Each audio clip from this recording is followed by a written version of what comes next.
How y'all doing out there? This is the Cowboys FOS report, and this is my reaction to the Dallas Cowboys losing to the Philadelphia Eagles in Philadelphia, 28-23. Let's talk about it. Let's get right into it. It's a lot of points I want to bring up, but I'm gonna try to keep it short. I thought Dak Prescott played a hell of a game. There was a couple of times he held on to the ball too long. He's a veteran. He know better than that. You know, once you see there's nothing open downfield and you feel the pressure, you need to start moving around. And then once you're moving around, if you don't see nobody scrambling open, go on, chuck the ball away, live to fight another day. So that's my thing with Dak. He's a veteran now. He got to, start getting the ball out and live to fight another day with the next play. Other than that, I thought Dak played okay. But there's some room for improvement, of course, and there's some things that some kinks they need to work out. As far as Terrence Steele, y'all got to remember he's just coming off an injury that gives him really a little bit of leeway, but I think that he did what he could. Brandon Graham is not all world, but Brandon Graham always plays his hardest when he goes up against us because it's a rivalry. They don't like us. So with Terrence Steele, yeah, he kind of stunk it up a little bit, but I think that he'll learn from this game. He'll get better eventually. He's a pro, and it just looked like he was just having a tough time out there. And it's just everybody has those games where they're struggling, and it just they need a little help. So I think he'll learn from this game. But he did allow a lot of pressure to get to Dak. He was getting beat. So I know Terrence Steele was an issue. Moving right along, I don't like the fact that we're not able to run the ball efficiently. I think we don't have a running identity. I like Tony Pollard, but we missing that power runner. And Rico Dowdle, he's just not going to fit that mold. You know what I mean? And I don't know why they thought. I guess they just wanted to say, hey, we got this guy that we believed in, and we want to show y'all that we can find talent in the league too. And, they're trying to mix him in, but he's not that power runner like that. But that's a whole nother discussion. And let me see some other points in this game. I thought that the officiating, some would say that the officiating was awful.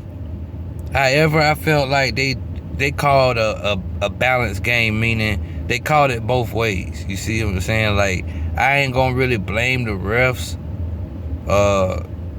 I know it's easy to do, but I'm not gonna blame the refs like that.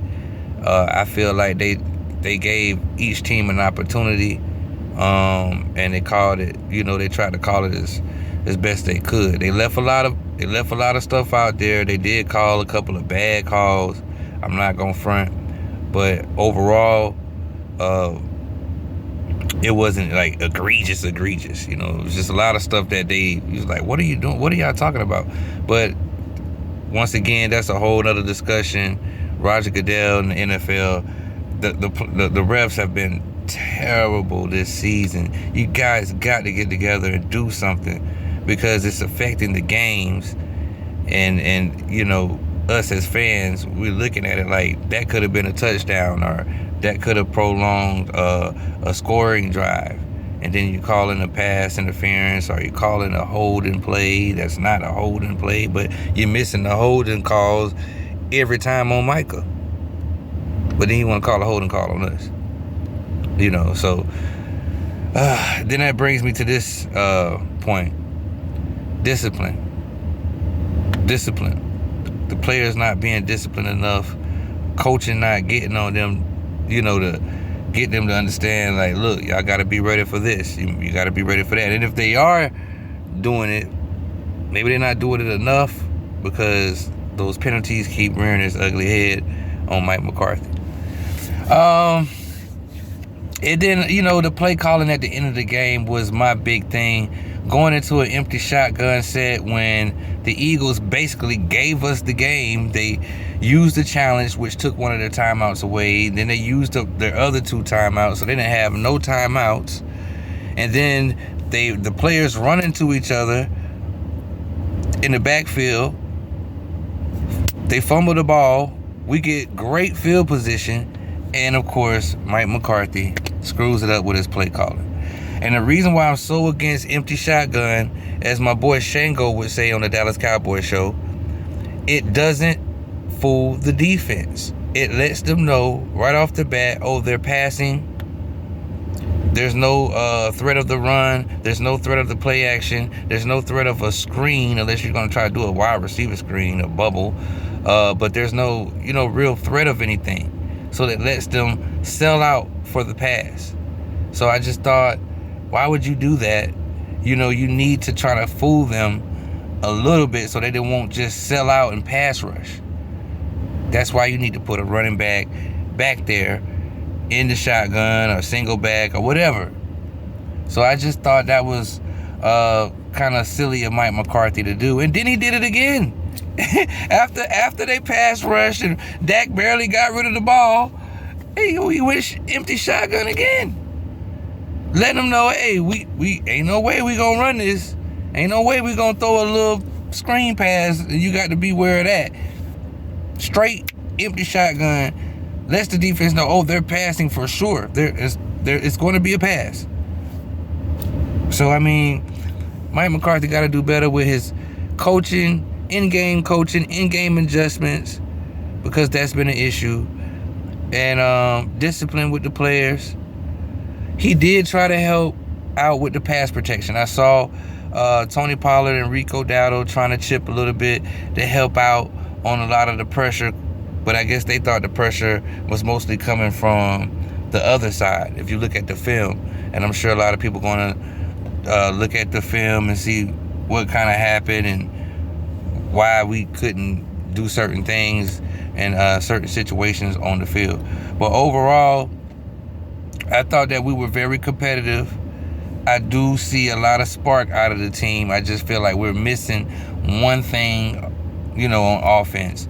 And then another thing, you got the young tight end, Jake Ferguson. You got to find other ways to get him the ball, and that should be even more easier because everybody's looking to guard CeeDee Lamb. Or everybody's looking to, in the backfield to see if Tony Pollard's back there. So you got to start designing some stuff to get your guys open. And I don't know if Mike McCarthy is just calling plays that's, suitable for Dak, that makes him comfortable. But at the end of the day, it's not helping us out in the long run. We have to find ways to get our young, talented offensive threats open. I did like when he had CeeDee Lamb coming out the backfield on a little passing route. I thought that was, a good little play call that he came up with. But there's other things that he can do to free up other players so that you can't just key in on CeeDee Lamb. You got Brandon Cooks. You got to throw him in there and a little, something and start getting him wide open, And then if they, start guarding him, then you go to CeeDee Lamb. And if they guard CeeDee Lamb, you go to Ferguson. Different things like that. But I digress. I just want to make this reaction video about the loss and how, we will bounce back from this. It was a close loss. It was a loss that we probably shouldn't have taken because the Philadelphia Eagles basically did everything they could to give us the game at the end of the game. So that falls on coaching and The front office, man. Jerry Jones. You didn't make a trade before the deadline to kind of boost the team. You didn't give Dak another weapon, or you didn't add to the defense. All this bargain basement shopping, getting these players that either nobody really wants, or they got injuries, so you got to be aware that they might be injury prone and they might not even play at all. And then what happened to Evans, the linebacker Evans? I didn't even get to see him get on the field. I don't even know if he played. So it's just a lot of stuff. But enjoy your week. Like I said, my take on it, it's disappointing. It's a disappointing loss, but I feel like we will improve, and we'll still, probably end up in the playoffs. But I don't know how much we're going to do without a real running game. We don't have a real running game to threaten any of the other, defenses that we're going to probably end up playing in the playoffs.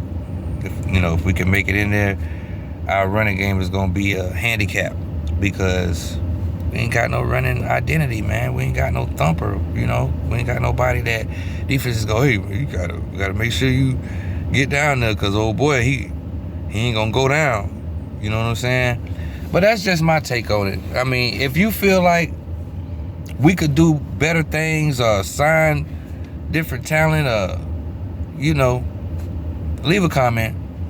This is just me ranting a little bit, venting, because, hey, we had a chance to win that game. We should have won that game. You know what I'm saying? But it all came down to play calling, coaching, and discipline penalties. It would be easier for me to just be like, oh, it was the refs, they screwed us. But I'm not gonna do that. Hats off to the Philadelphia Eagles for playing a hell of a game. You see what I'm saying? And we'll see y'all again to get that tiebreaker. Y'all coming to Arlington. So yeah, go Cowboys. You know what I'm saying? We'll be back. Leave a comment. Let me know what you think. Let me know if a player pissed you off. Let me know if you're tired of McCarthy and his play calling. Let me know if you want to blame Jerry Jones for not making a trade before the deadline. Let me know if it's a particular player that's doing something that kept pissing you. Oh, Jordan Lewis. Before I forget, Jordan Lewis, man, he got burnt a few times. He let a couple of big plays go. I don't know, man. We kept Jordan Lewis on the roster. I mean, you gotta play better than that, man. Like, what are you doing? You don't even really be on the field a lot. So when you on the field, at least try to make a play, my guy. Come on, man. And Jordan Lewis used to be a dog, man, but I don't know if it's the injuries, but he was just like playing real passive. And that was another thing, the cushions that they was giving the Philadelphia receivers, I didn't like the cushions that they was giving them. DaRon Bland is playing lights out. I'm not gonna really talk about him. He's been doing okay for a guy that's only really, people gotta understand, this is only DaRon Bland's like second year. So we need to be having extension talks with him. But other than that, Jordan Lewis, man, he gave up some plays. Gilmore, what can you say about Gilmore, man? He's a vet. He don't trust his body, I believe. So a lot of times he gives a bigger cushion, and he just don't be trying to get beat over the top. Like, you could tell Gilmore just don't be trying to get beat over the top. So Gilmore. He's an older cornerback, you know what I mean? And he should really be coming in on certain situations. But Diggs got hurt, so we had cornerback by committee. And like I said, Jerry Jones, do something, you know what I mean? Like, well, he could have done something. Go get a King Henry before the trade deadline. Show the fans that you're really trying to win and you're going all out. Other teams do it, but Jerry Jones sits on his hands. He goes bargain basement shopping, goes get all these players that either nobody remember or they washed up, or, come on, Jerry, man. So a lot of this on front office, man. You know, a lot of this on the front office for not better, making the roster better. But anyways, y'all let me know what you think. This is the Cowboys FOS report. I'm out. I'm going to come with another video soon. I just had to let y'all know what I thought about the game. Salute to the Eagles for winning the game, but we'll see y'all again in Arlington. All right, peace. I'm out, y'all.